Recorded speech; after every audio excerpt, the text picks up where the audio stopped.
Hello friends, कैसे हो आप सभी। उम्मीद करती हूँ अच्छे होंगे।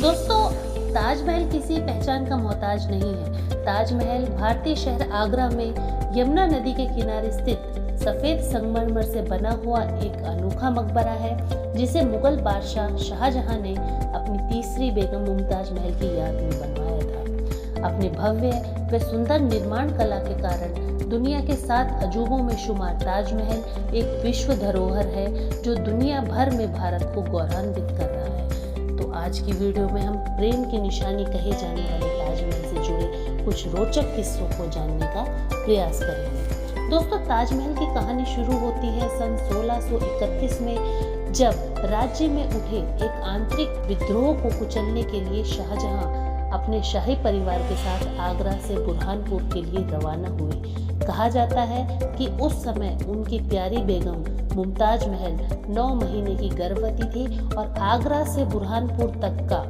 887 किलोमीटर तक का लंबा सफर तय करने के कारण उन्हें थकावट हो गई थी। इसीलिए अपने 14वें बच्चे को जन्म देते समय उनकी तबीयत बिगड़ी और तबीयत बिगड़ने से 17 जून सन 1631 बुधवार के दिन उनकी मृत्यु हो गई।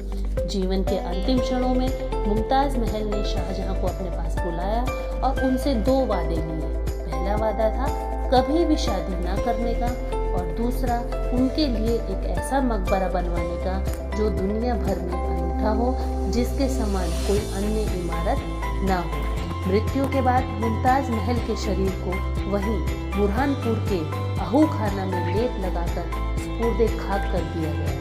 कहा जाता है सबसे पहले मुमताज को इसी जगह दफनाया गया था। आप में से बहुत कम लोग ही जानते होंगे कि जिस ताजमहल को आज आप आगरा में देखते हैं, वह कभी बुरहानपुर में बनने वाला था, क्योंकि यहीं पर मुमताज ने अपनी आखिरी सांसें ली थी। इसे लेकर सारी योजना तैयार कर ली गई थी, लेकिन ये प्लान चेंज करना पड़ा, क्योंकि राजस्थान के जिस मकराना की खानों से सफ़ेद संगमरमर को मंगवाए जाने की बात हुई थी, उसकी दूरी यहाँ से बहुत अधिक थी, जिसके कारण पत्थरों की ढुलाई का कार्य असंभव सा लग रहा था। इसीलिए इसे आगरा में बनवाने की तैयारी शुरू कर दी। ताजमहल का निर्माण मुमताज महल की मृत्यु के बाद सन 1632 में उस्ताद अहमद लाहौरी के नेतृत्व में किया गया था।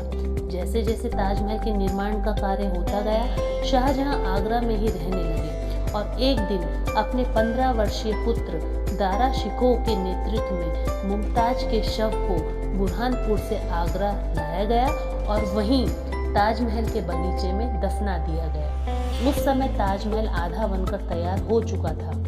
जैसे जैसे वक्त बीतता गया और ताजमहल पूर्ण रूप से बनकर तैयार हुआ, तब फिर से शाहजहां ने मुमताज की कब्र को एक बार फिर निकलवाया और ताजमहल के बेसमेंट में दफनाया। इस प्रकार मुमताज को 1 नहीं, 2 नहीं, बल्कि पूरे 3 बार दफनाया गया था, और ये भी अपने आप में एक अनोखी कहानी है। दोस्तों, ताजमहल को बनने में लगभग 22 वर्षों का समय लगा और इसे बनाने के लिए 20,000 मजदूरों और 1,000 हाथियों ने अपना पसीना बहाया। उस समय इसे बनाने में लगभग 3 करोड़ की लागत आई थी। ताजमहल आज भी दुनिया को हैरान करने में कोई कसर नहीं छोड़ता, चाहे वो इसके सफेद मार्बल्स हों, नक्काशी में लगे अनोखे पत्थर हों या फिर सुंदर कारीगरी। क्या आप जानते हो कि किसी भी इमारत को खड़ा करने में उसकी नींव का बहुत बड़ा योगदान होता है। ताजमहल के मामले में भी ऐसा ही है, पर आप में से कुछ लोग ही ये जानते होंगे कि ताजमहल की नींव लकड़ियों से बनी हुई है।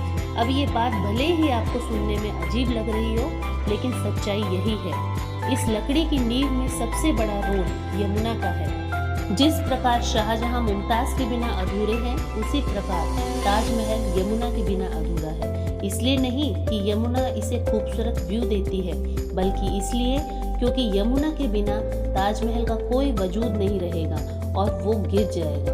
कैसे? आइए जानते हैं। दरअसल ताजमहल की नींव के लिए इबोनी यानी आबनूस के पेड़ की लकड़ियां, जो पत्थर की तरह होती हैं, इन लकड़ियों का इस्तेमाल किया गया था। ये लकड़ी आम लकड़ी की तरह पानी में तैरती नहीं, बल्कि डूब जाती है। इस लकड़ी की खासियत ये होती है कि इसमें दीमक नहीं लगती, और सबसे इम्पोर्टेंट बात, अगर आबनूस की लकड़ियों में परमानेंट 30 या 30 से अधिक % नमी बनी रहे तो ये लकड़ियाँ कभी खराब नहीं होती। ताजमहल के केस में भी यही है। नींव में लगे होने के कारण ये यमुना के पानी से नमी लेती रहती हैं और इसी कारण से ये पानी में पत्थर से भी अधिक मजबूती के साथ टिकी हुई हैं। इसलिए तो आज तक ताजमहल टिका हुआ है। लेकिन आज जिस तरह से यमुना का पानी सूख रहा है, आर्कियोलॉजिस्ट की चिंता बढ़ गई है। उनका मानना है कि जिस दिन यमुना का पानी कम हो जाएगा और लकड़ियों को पर्याप्त मात्रा में नमी नहीं मिलेगी, सोचिए उस दिन ताजमहल का क्या होगा। ये तो बात थी ताजमहल की नींव की।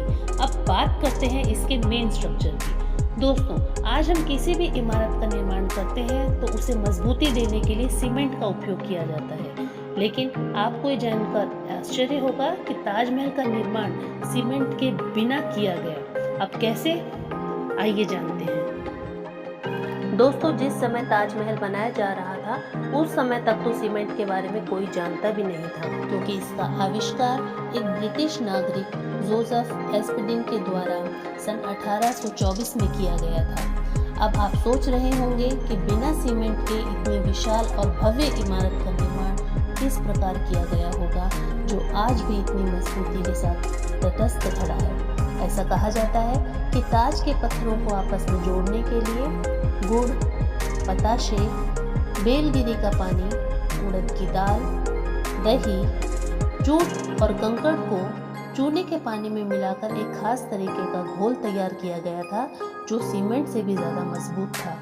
इस प्रकार के घोल का इस्तेमाल करके ही ताजमहल को तैयार किया गया था और यही कारण है कि आज इतने सालों बाद भी ताजमहल तूफान, बारिश, धूप, सर्दी और गर्मी का मुकाबला कर रहा है।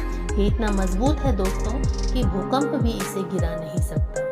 ताजमहल सिर्फ प्यार का प्रतीक और सफ़ेद संगमरमर की एक खूबसूरत इमारत ही नहीं, बल्कि मुगल काल की सिविल इंजीनियरिंग का एक बेहतरीन नमूना भी है।